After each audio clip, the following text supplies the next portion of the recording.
Woo! It's the boy, Bubba Lutz, coming through. Hella clutch, flawless, can't be touched. It's your boy, Bubba Lutz.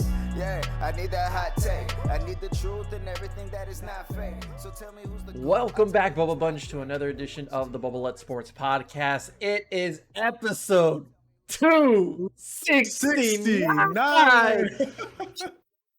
Hey, what a number, huh, man? Oh, dude, What a it's number. a great number. You're joined by your boy, Bubba Lutz, Kevin. Yes. Hey, we got Baby Yoda in the back. Look at Chilling. Grogu in the back, bro. Look at him. He's just cracked. Chilling. Love him. Gotta love it. Okay. You know, hey, listen. Shout out to Jackie for putting the boy on Star Wars. Yes. My 'Cause if it girlfriend wa- has done wonderful things, but If it weren't for her, this man would not even know what a Grogu is. I'm sorry, sir. That's Baby Yoda, if you're asking me. Oh, I'm one of those people. Sure. All right, brother. Whatever. Hey, it's all right. Jackie will fix you. It's fine. she's all right. You know? Nice. So plenty of things to talk about like we did last week. I think last week was one of our best episodes. There's a lot to unpack this week, man. Dude, it's like a good mix of like serious stuff, not like too serious to where it's like kind of awkward to talk about. Yeah. And then there's just like the outrageous stuff that I've added into this. So we're going to have a good amount of time in a short period of time. We're going to make this a little bit shorter. Mind you, this is all unbeknownst to me because I have no idea what he has on his list. So Listen, This should be exciting. it's not like outrageous stuff. I did want to have a little bit of fun here as we wind down the football season. We're in Super Bowl week, so expect a episode later on this week talking about the Super Bowl and our predictions. extremely happy, but also extremely sad. Sundays are now going to be ruined. I think So, I think now as I've gotten older, I've come to the appreciation of like the post season like time. Because that's where I could like talk about free agency, the draft, look at film, look at some college players, see what the Cowboys are going to do and what the first round's going to look like. So I've come to appreciate that rather than just being like, oh, well, I'll see you in September. Like, no, there's still a lot that's going to go down because there's plenty of free agents and plenty of quarterbacks really in this upcoming offseason. This offseason should be really exciting. Yeah. So with the new season, we talk about new coaches as well. There was a lot of moves these past couple days, huh? And as of now, we have filled every single position as far as a head coach goes. Oh, you're right. Yes. Yeah? Yes. Just you're a right. few hours ago, the Saints just decided to hire someone, not Kellen Moore, which is sad because he's unfortunately still in Dallas. But they promote their defense coordinator Dennis Allen to become their new Saints head coach. I think that's an appropriate move, right? The Saints defense have been known the Saints team has been known for their defense the last couple of years, right? So yeah, I mean, it's fitting, it's right. I guess we'll have to see if it ends up being the correct decision down the line. I think it was a matter of we couldn't get Eric Bieniemy, so it was either him or we'll just stick with what we got. And to be fair, I don't mind the move. Obviously, Eric Bieniemy would have been the top choice, but I don't mind the move. I think it's a great move, but I think they have to worry a lot more about a coach right now over there in New Orleans. Exactly. Yeah, they gotta find themselves a quarterback because I don't know if Jameis is coming back. Yeah, and they need money, so that's another issue for another day. So now with that, we also have the move in Houston. You know, we'll get to that.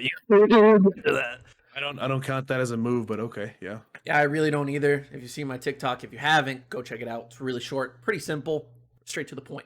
Yep. All right, so let's go over the new head coaches now that we're solidified here. So Vikings, Kevin O'Connell, former offensive coordinator for the Rams. I think that's a fantastic move for them. Yeah, it's a really great move. I think if anything, one thing that the Vikings have lacked, right? It's one thing to have a player carry your offense, but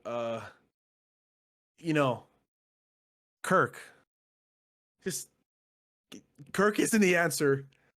Kirk hasn't been the answer. Dalvin, unfortunately, is very injury prone. Jay Jettis is amazing, right? But It can't just be Jay Jettis. Adam Yeah. Thielen is now starting to be injury prone. The offensive line is shaky. There was very questionable games throughout this season with the Vikings that they just looked completely dull. Looked like that Pittsburgh game. My God, they looked like the Cowboys, right? They came out to like a 30-point lead and then they stunk up the rest of the second half. Right. That happened way too often for the Vikings. So yeah, I think Kevin O'Connell can do something great over there. He has the star talent, right? Just see if they can keep him on the field. No, for sure. And for me, it was like a few years ago to where I felt like Mike Zimmer was past his time in Minnesota. Like it was just time to move on. And I said that at the beginning of the year. So I was like, expect him to be out of there by the end of the year, if not during the year. And the inconsistent play throughout the season was an epitome of that. So it feels like when you've been married for like 30 years and then you get divorced and then you go for the hot young blonde that's in her 20s and you're in your 40s, 50s, and you're just like, let's just have some fun. Like I'm having a midlife crisis, but whatever. Like I got plenty of life to live and I have all this great things. You know, I'm living lavishly, but let me get the young buck in here in Kevin O'Connell. Yeah. So I love the move. Matt Eberflus, which is a fantastic name, 10 out of 10, but he is the new head coach for the Chicago Bears, former defensive coordinator for the Colts. I also like this move. So I'm going to be completely honest with you.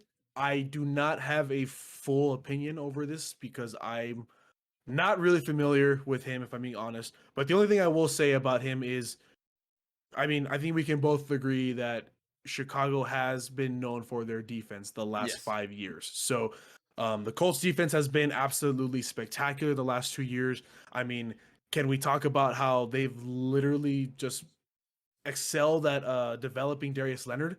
Possibly one of like top two, if not one linebacker in the league right now. I mean, absolutely insane.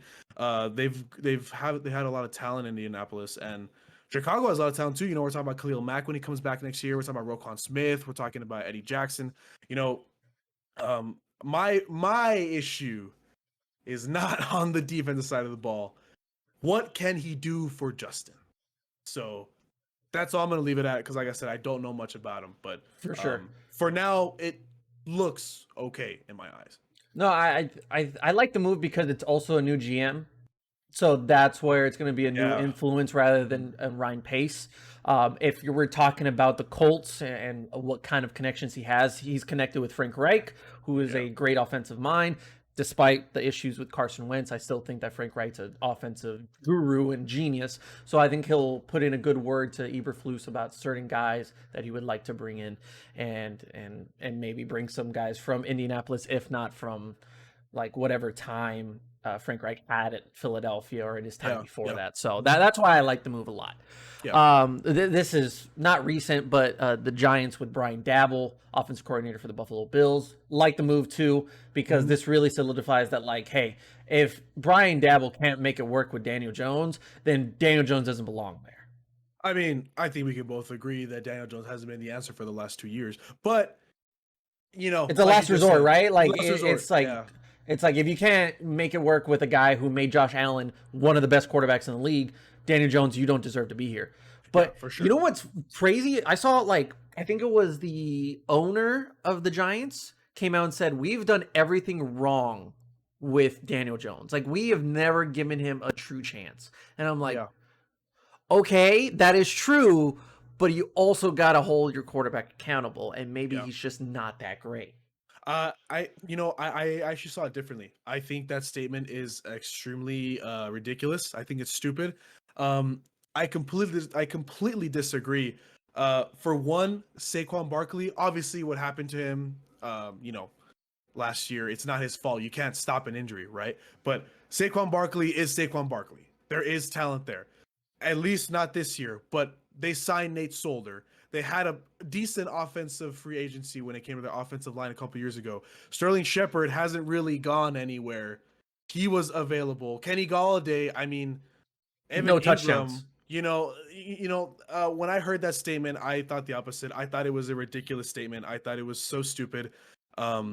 You're blaming yourself for something that was pretty well known already as it is, and now you're just like, oh, we got a new head coach, new start. Let's try and take accountability.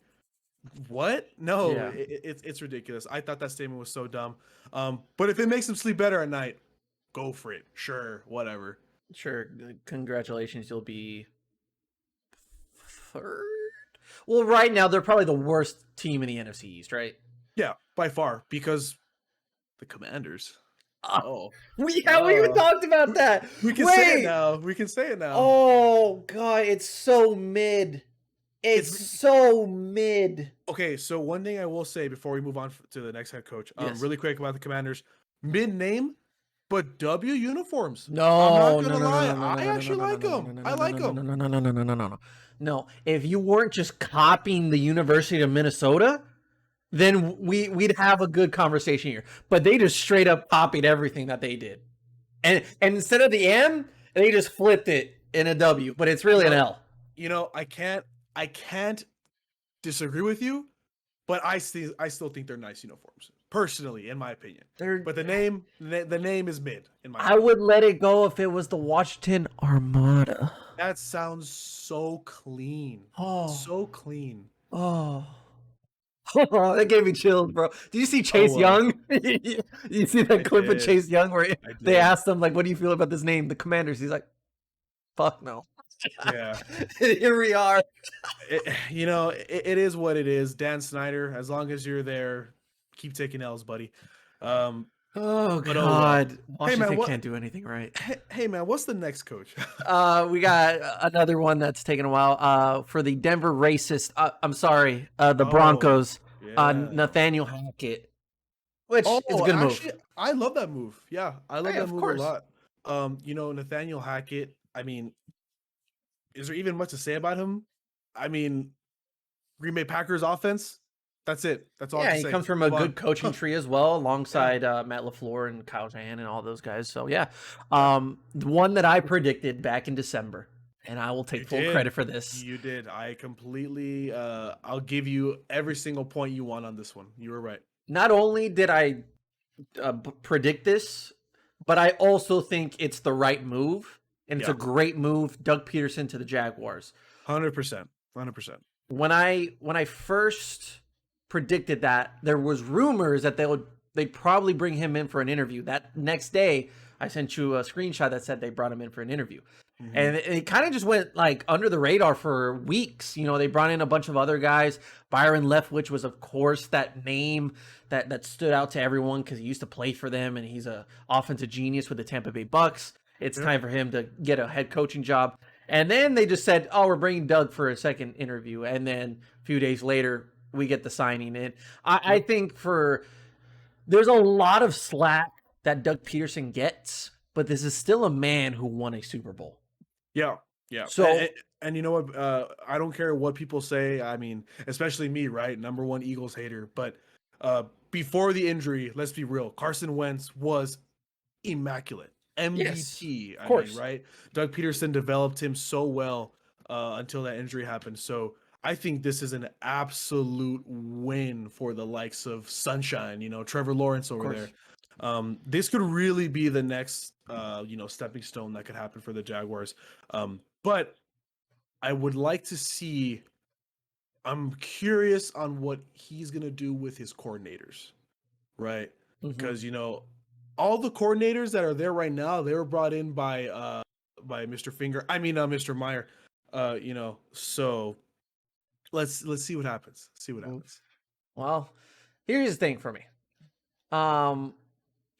The Jaguars have to take this one slow. This has to be a Dan Campbell type of move to where you can expect a winning season or playoffs in the first year. Yeah. But even if you go 4-12-1, like Dan Campbell did, we still consider the Lions season a win. Yeah. No, absolutely. I completely agree. Progress Trevor Lawrence, make him have better decision-making, less turnovers, better accuracy.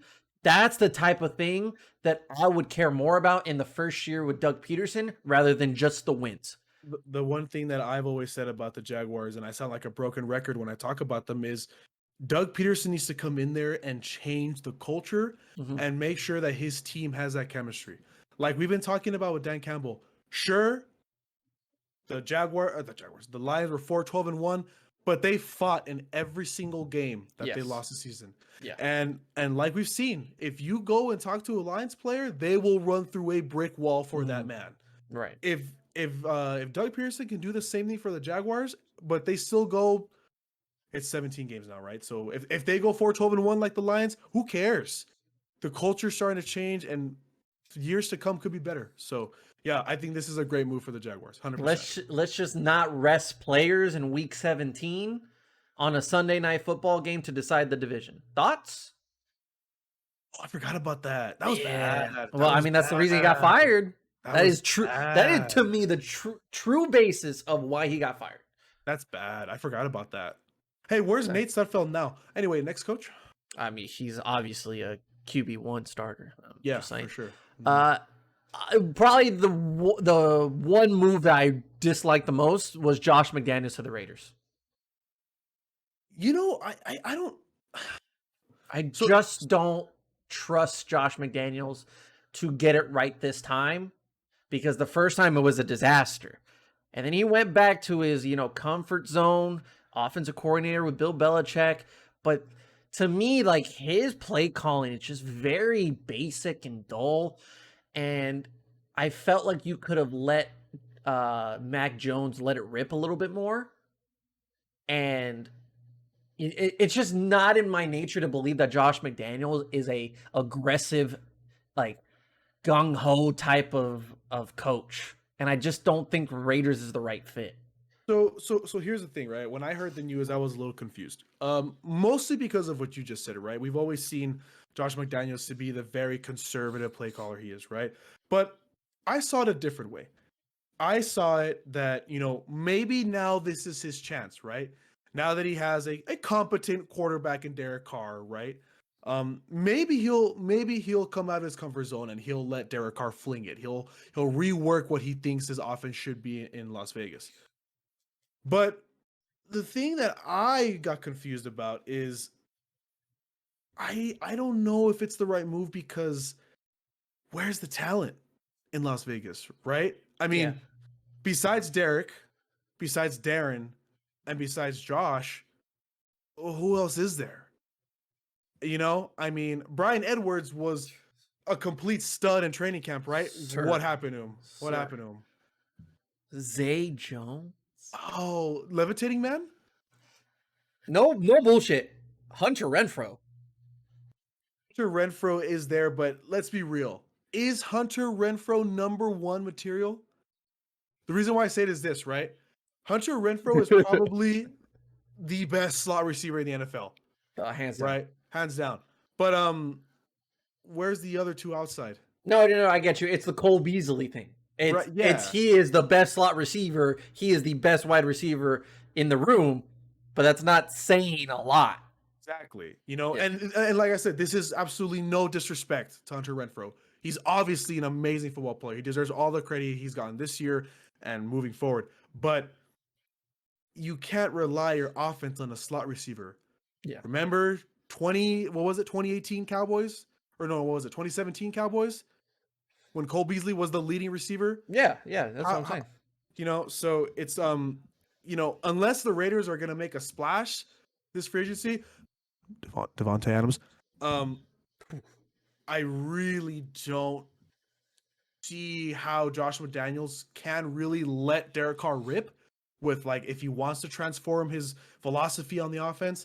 But I'm not sure if Hunter Renfrow can moss the DBs that are in the AFC West. I'm not sure if Hunter Renfrow can go for 1,800 yards like Devontae has, 16 touchdowns in the season, So I agree with you. I'm as confused as you are, but for a different reason. Yeah. I mean, I would have predicted them to just keep Rich Bisaccia, if I'm being honest. I felt like I didn't see a problem. I felt like morale-wise and culture-wise, like he fit in. I didn't see a problem with you saw it in their play. I mean, they made the playoffs, so. And now he's in New Orleans. Good for him. Is he? He is now the New Orleans special teams coach. If I remember correctly, if I read that earlier. A pretty big downgrade, if I'm being honest. I mean, yes and no. Look what John Fossil did. Yeah, because I'm a big fan of John Fossil. Can we talk about the last 2 years compared to this year? I'll take it. Yeah, I'll take it. Take it. Yeah. Mike McDaniel to the Dolphins. I like Mike McDaniel. You know, this is a another nice one guy. where I don't have much an opinion because I don't know a lot about him. But two things. Yeah, I like him. Good guy, right?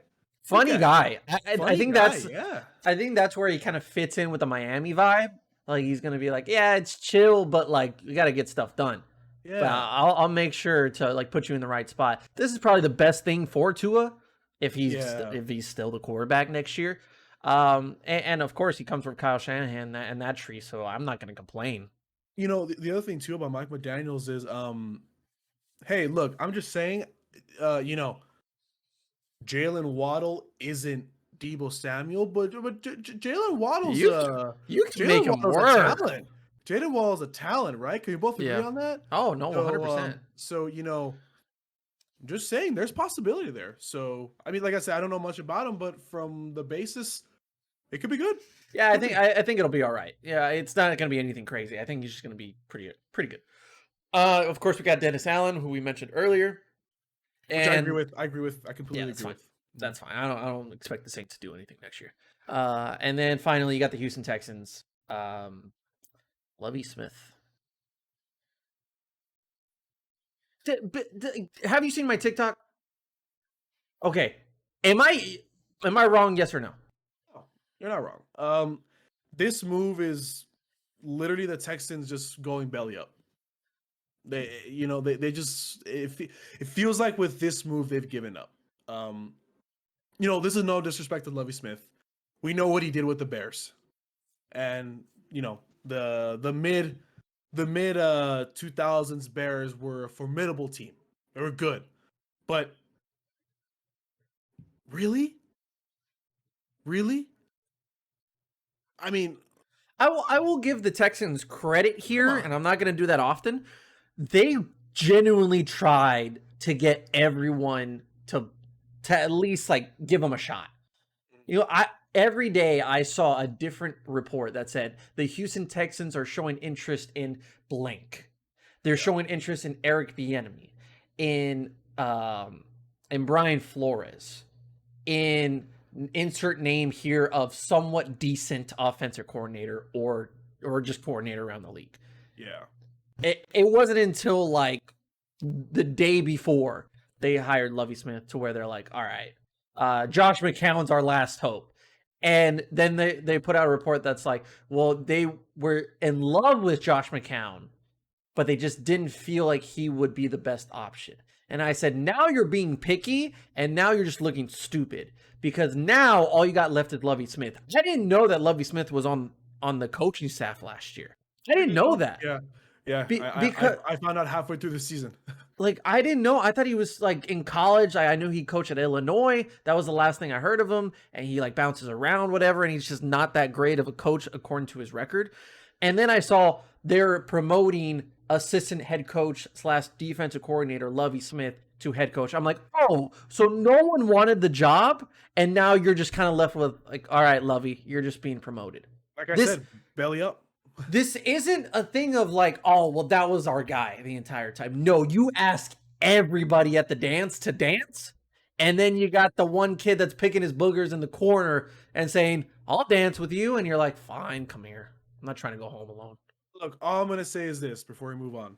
Lovie Smith, if you can prove us both dead wrong, go for it. No, I would love to see it happen. But Houston Texans, God damn. You know, like us as Cowboy fans, we're numb and we're down bad. But God, Jesus Christ. I would not want to be a Houston Texans fan right now. I had a guy comment on one of my TikToks. It was the one that I did on their initial interest on Brian Flores. Oh, yeah. And then they were interviewing like everybody. And then I was like, why? Why would anyone take this job? And then some guy commented, you don't know anything about football. His thing was like his name or a Texans fan. Like that was his whole username. And I said, obviously you don't know about football because you're a Texans fan. I was like, it doesn't take a genius to know that the Houston Texans are the worst organization in football. I hope that Houston can get back to where they used to be, because my lord. No, I don't care. My Who lord. cares? It's bad. Like It is move. bad. You're in a state to where it's dominated by one team. Why would you be second best in your own state? There's plenty of move to Oklahoma. Nobody would care. Nobody would care if they moved. Yeah. Absolutely You got a not. point. You got a point. And once Deshaun leaves, what do they got? What do they genuinely have to offer as a organization? Davis Mills. Holy shit, you're right. Davis Mills. I'll swallow my pride, and I will apologize to the Stanford great Davis Mills. All right. Well, I mean, you could also just put them against the Las Vegas correctional team, because it's becoming the longest yard in real life over there in Las Vegas. Pretty good talent on that team right now, yeah. Amazing talent, if I'm being honest, because now with their new addition at running back, Alvin Kamara, What's happening? What's happening? I don't understand. My initial reaction to that was when I saw the report that came out 2 hours after the Pro Bowl, which Alvin Kamara played in. Yeah, that's the part that I was so freaked out about too. I was like, did this just happen? You know that meme with Leonardo DiCaprio from the movie Once Upon a Time in Hollywood, where he's on the couch? I saw one and it was like LV, the Las Vegas Police Department watching the Pro Bowl. And that's the guy. I was like, oh, dude, no. I mean, you got Henry Ruggs, you got Alvin Kamara. Who's next, honestly? Dude, I mean, where's Vontaze Burfict? Well, sir, he's a terrible human being, but he's not a criminal. What? No, was it? No. Was it? Am I thinking of someone else? If I'm sorry. That's very disrespectful. Well, I don't know. I don't remember. I may have been hit by Burfict. Oh. Antonio Brown can join him. Yeah, he can. Yeah, he can. I think he got arrested for the same thing as Kamara, right? Yeah, I think so. Yeah. This team is looking really stacked. Adam Sandler at quarterback, I think, will be just fine. You know, here's the thing, right? So the Saints, as a team in general, were already extremely down bad as they were, right? Taysom Hill is not a quarterback. He is a quarter run wide end back, right? Also throw a little bit of a punter in there. He's everything. He can't be a quarterback. Alvin Kamara was literally the only bright spot of the Saints last year, and that's not saying much because holy shit, some of the stuff I saw with these Saints was insane. But anyway, man, what an absolute travesty these Saints have gone through in the last 5 years. You literally go from getting cheated out of a Super Bowl 1 year. Twice, technically, yeah, twice. Then the third year, you know, Drew Brees, he's slowing down a little bit, but the defense, they were carrying him, and the offense was still okay enough. And then Tom Brady's just like, well, sorry, man, I need to win a Super Bowl again, So that stings even more. You beat me twice in the regular season, but when it counts the most, I'm gonna beat you. So that stings. And then you go this year where, I mean, no quarterback, no wide receivers, no tight end, barely on the offensive line. Your running back is the only good thing on that team besides your okay defense that started progressing. Now you lose your long-time loved head coach. You don't know what the hell's going to happen anymore with your offense. And now the only good thing that came out of it is could be facing 5 years in prison. So,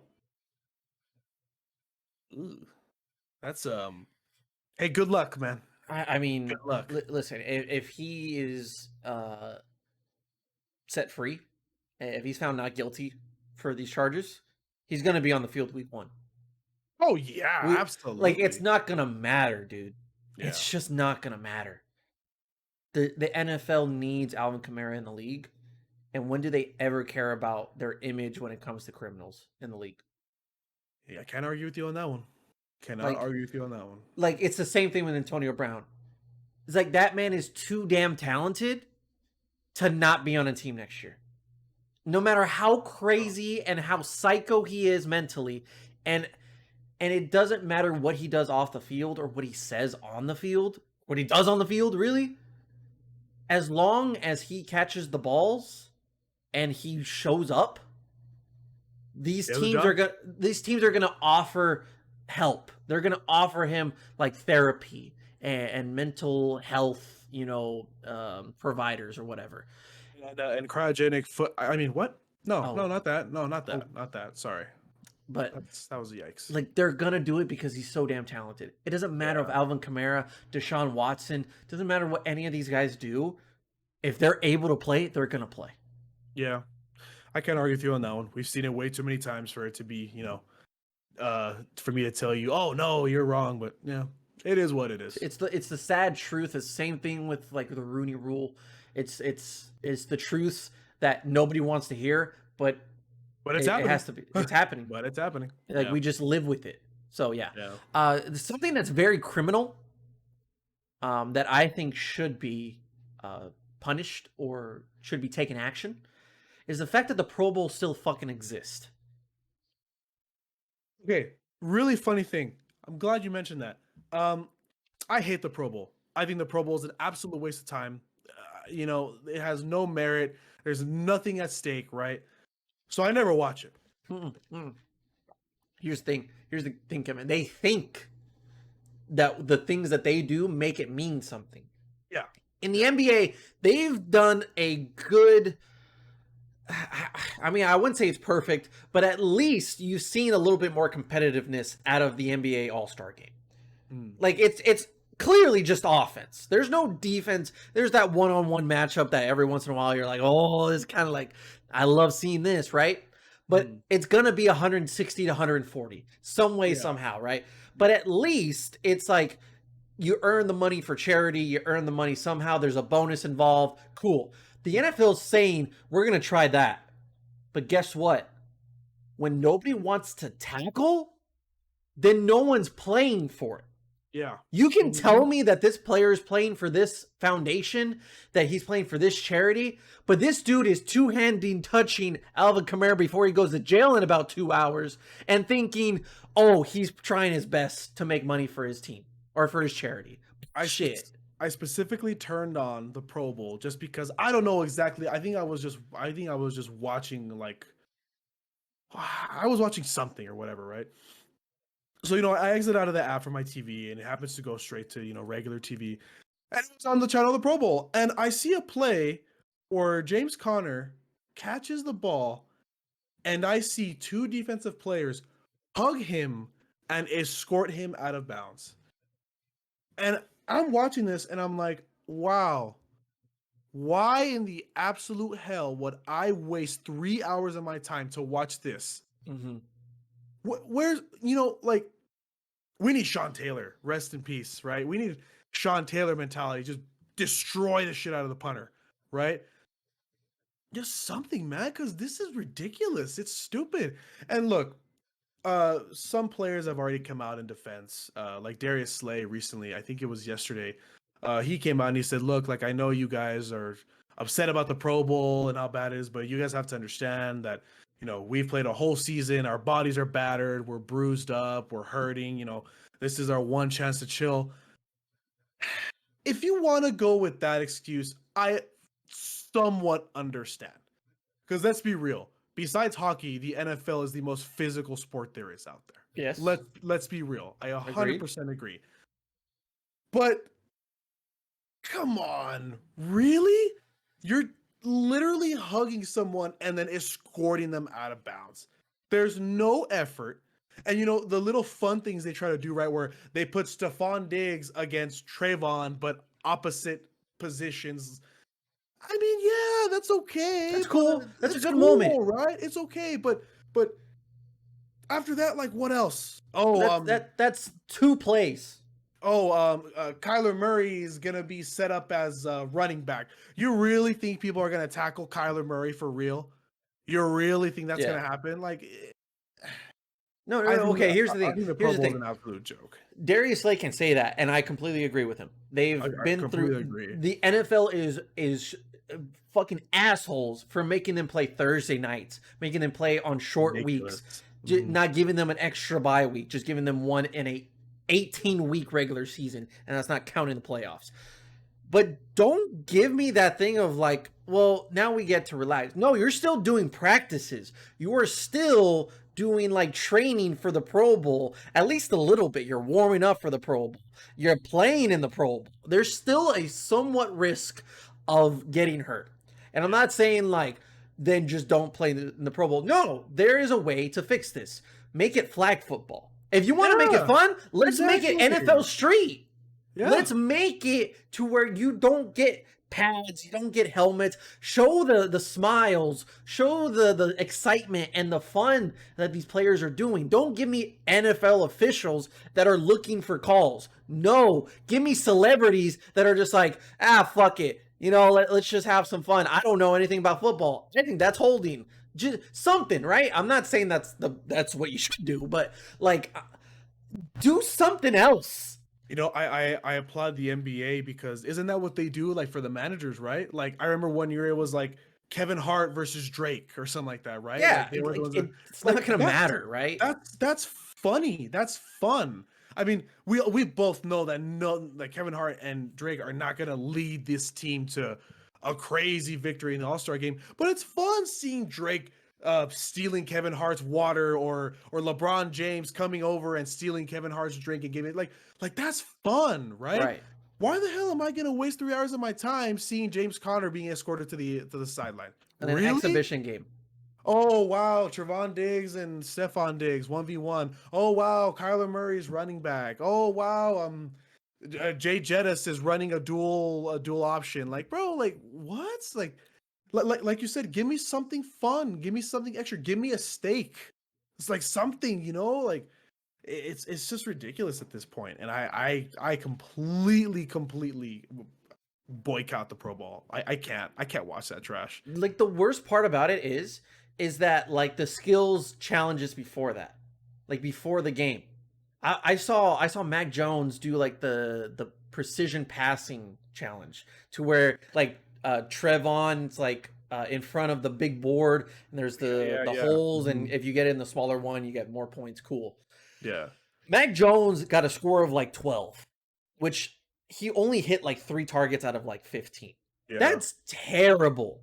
Yeah. He won, Kevin. He won. So people were worse.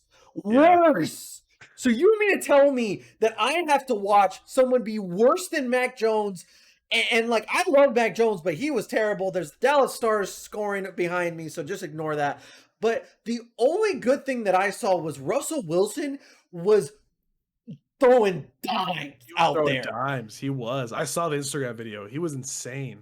But you can't tell me that this man's a Pro Bowler when he was out half the year and he's competing against Kirk Cousins. Kirk Cousins has been a Pro Bowler almost his entire life. Do we consider Pro Bowl material Kirk Cousins?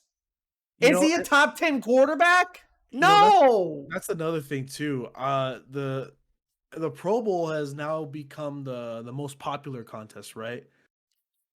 Let's be real. Kirk Cousins? Really? He was one of the best NFC quarterbacks, really. You can throw the stats at me all you want, but Kirk Cousins is not an elite quarterback. He's barely above average. I don't want to see Kirk Cousins in a Pro Bowl. I want to see Tom Brady. Yeah. You know how amazing it would have been for Tom Brady to retire and then say, I'm going to go play in one last Pro Bowl. And then he comes out, gets in the huddle, standing ovation. And everybody, just like every player, just claps for him. And there is a beautiful moment there. But no, we have to put in Kirk fucking Cousins. We got to put, I'm sorry, CeeDee Lamb, I love the guy. I think he's an amazing wide receiver. He did not have a Pro Bowl season. He didn't. I'm sorry. And the fact that we have to go, oh, well, these guys are playing in the Super Bowl, so that's why we have to get second best is ridiculous. No one deserves to be in the Pro Bowl because somebody else couldn't make it. Yeah. You're either in or you're out. Yeah. It's that simple, okay? Everything's wrong about this Pro Bowl, man, and I hate it. I haven't watched it since I was like 10 years old. I think I've only watched like literally one Pro Bowl in my life. I was like 7 years old, and I was probably so bored. I was like, well, it's football, I guess. But, It's so stupid. It's a waste of time. I'd rather you not do it at all. yeah. I'd rather not you do it at all. I'm not missing anything from my life. If you want to give me the excuse that like, hey, it's football before the Super Bowl, like enjoy it. No, This isn't football. you know dude. who's a fucking idiot? The people that I'm so sorry if this is actually you, but like if you pay thousands of dollars in tickets to be front row in the Pro Bowl. That's a Just to say hi to Kirk Cousins? That's a questionable life decision, if I have to say so. Dude, you have an immense amount of disposable money or you're an idiot. Yeah, for sure. Like you truly, it is a waste of fucking time. It is. It is. All right, enough about the Pro Bowl. There's there's two things I want to talk about. Okay, one, let's talk about it. Kyler Murray. Oh yeah, I saw that. And this got me a little bit heated because I think I'm kind of in the far away opinion here. But Kyler Murray unfollows Arizona, the Cardinals, Takes off all the pictures on social media, takes off all the pictures associated with the Arizona Cardinals. And you know, it's one of those things that could not mean anything. You know, it could just be like a petty thing, right? It's not going to mean anything when it comes to week 1 of 2022, 2023. Mm-hmm.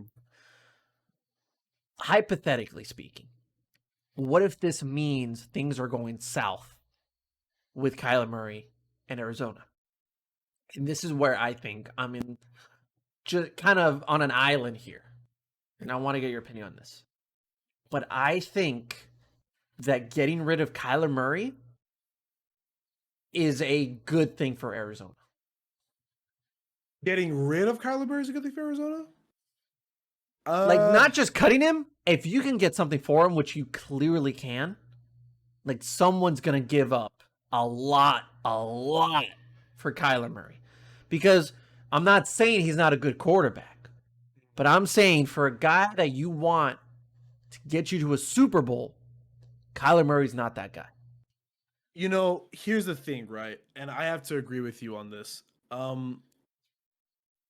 You know, when you have back-to-back seasons with extremely, extremely high expectations, right, with this Cardinals team, and not even to mention that both of these said years, right, you start off hot.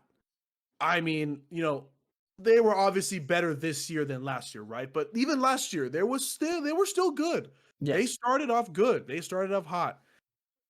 And here's the thing, right? Like, when we talk about teams like, you know, like the Cowboys and the Rams, you know, where like, you know, yeah, like they started off super hot, right? And then they were kind of like, they were kind of flatlining a little bit, right? No, the Cardinals didn't flatline.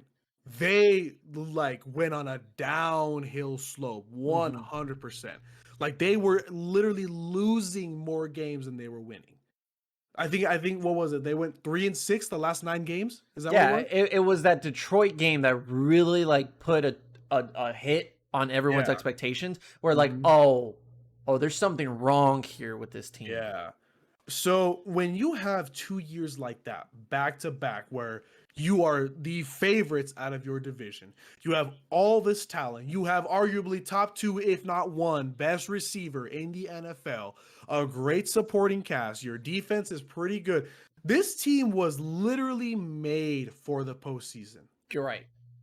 And 2 years in a row, you either miss the postseason, and I don't know how you feel about it, but in my opinion, I've always had one and done does not count as a postseason appearance, in my opinion. No, of course not. You might as well rather not made it in the postseason.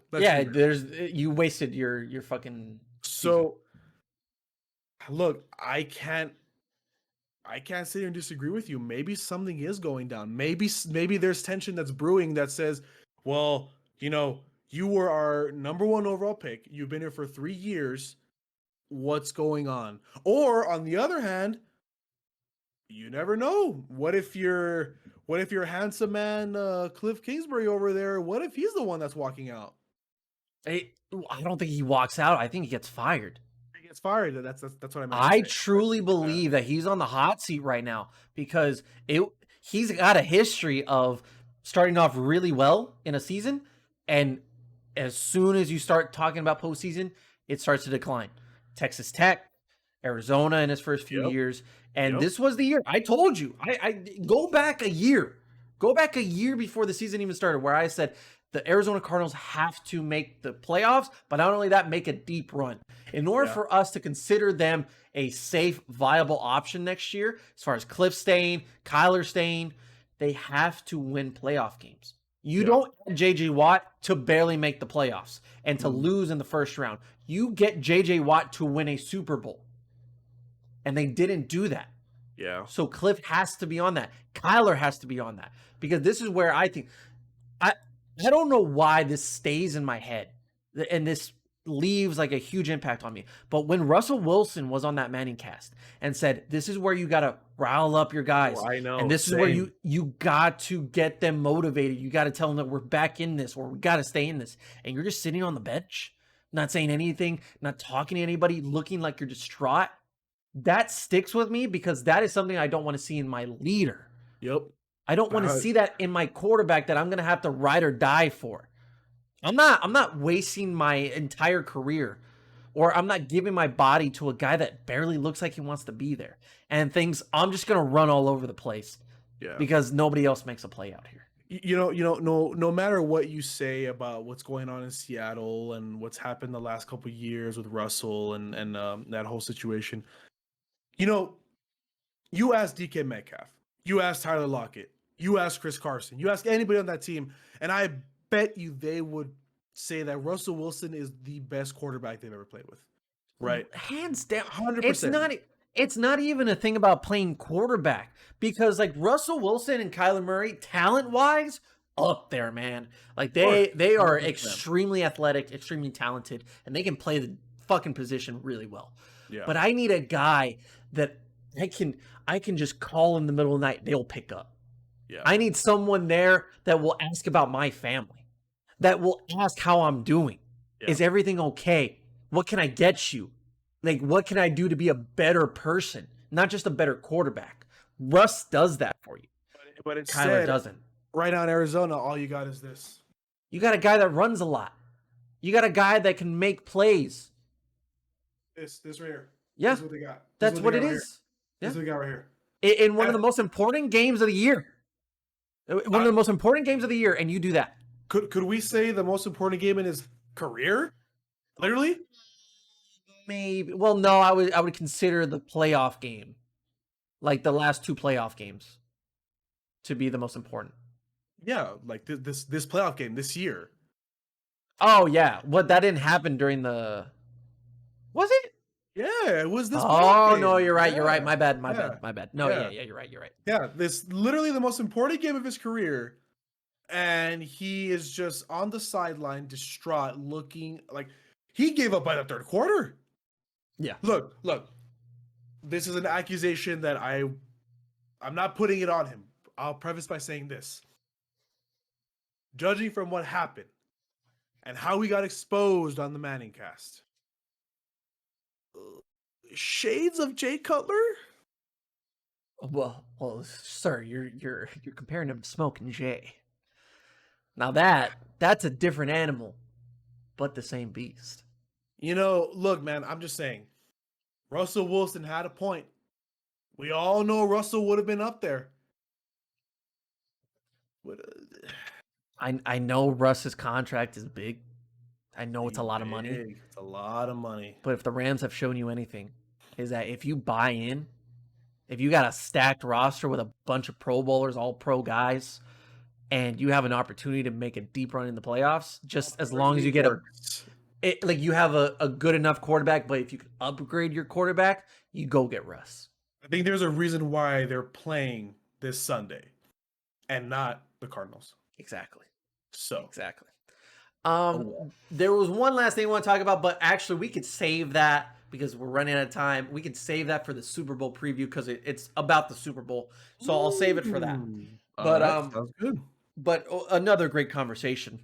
Baby Yoda bringing in the great analysis. Grogu, my man. Oh wait, you mean Kyler Murray? Oh. Well, I mean they are the same size. They are super size. But Grogu inspires us to believe in the Force, unlike Kyler. this is the way. This is the way. Not for Kyler though. Oh, it wasn't the way for Kyler. I'll tell you what. All right, that's gonna do it for episode 269. 69. Thank you, Kevin. Thank you, Hey, thanks, Baby Yoda. Thank you very much for joining us, and we will see you next time for the Super Bowl preview later on this week on episode 270 of the Bubba Lutz Sports Podcast. By the way, my Cartier glasses are on the way. I'll wear them for the podcast. Joop. Yeah, hold on. Tell me who's your top 5 quarterbacks right now, dead or alive, huh? And how much do you care about a ring if the best player got carried by the team?